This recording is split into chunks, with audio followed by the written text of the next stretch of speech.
আসসালামু আলাইকুম এভরিওয়ান। আপনারা আমার হাতে একটা কেক দেখতেছেন।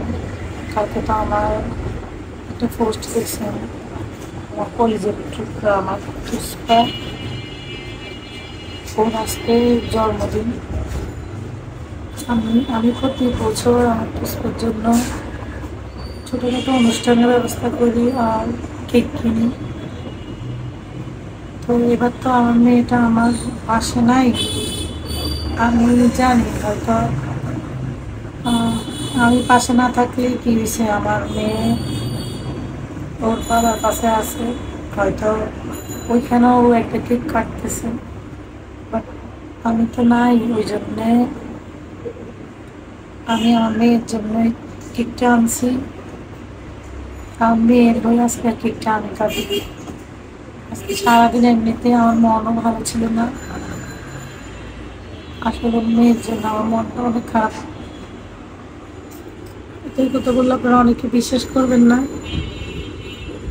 কারণ আমি তো মা, যার সন্তান যে মায়ের হয় সে মায়ের জানে মায়ের কতটা খারাপ লাগে। আপনারা হয়তো একটা দুটো কমেন্টস করতে পারবেন, বলতে পারবেন, কিন্তু মায়ের কষ্টটা আপনারা কে বুঝতে পারবেন না। আমি কালকে রাত থেকে আমার মেয়ের জন্য আমার খুব মন খারাপ, এবং সারাদিন আমি খুব ডিপ্রেশনে ছিলাম।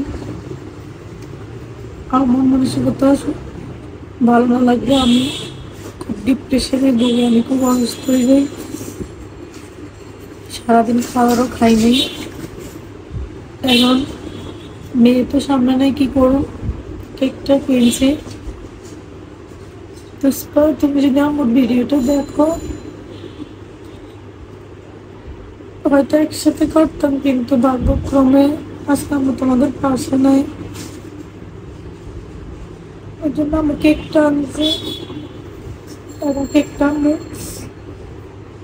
তুমি যেহেতু নাই, আমি কাটবো কেকটা। হয়তো এখানে তোমার আব্বু সবাইকে নিয়ে কেক কাটবো আমি জানি, কিন্তু এখানে তো আমি একা। এই কেকটা আমি একাই কাটি, আমি একাই খাইতে হইব। পারলে আমার মাফ করে দিও, কিন্তু তুমি আমার খুব আদরের নেই, এটা তোমার বাবা ঠিক মতনে জানে। কারণ দুনিয়াতে তোমাকে আমি অনেক কষ্টের বিনিময়ে আল্লাহর কাছে চাই দুনিয়াতে পাইছি, কিন্তু কেন আমাদের জীবনটা এরকম হয়ে গেল আমি জানি না। মানে আমার জীবনটা কেন হয়ে গেল এরকম।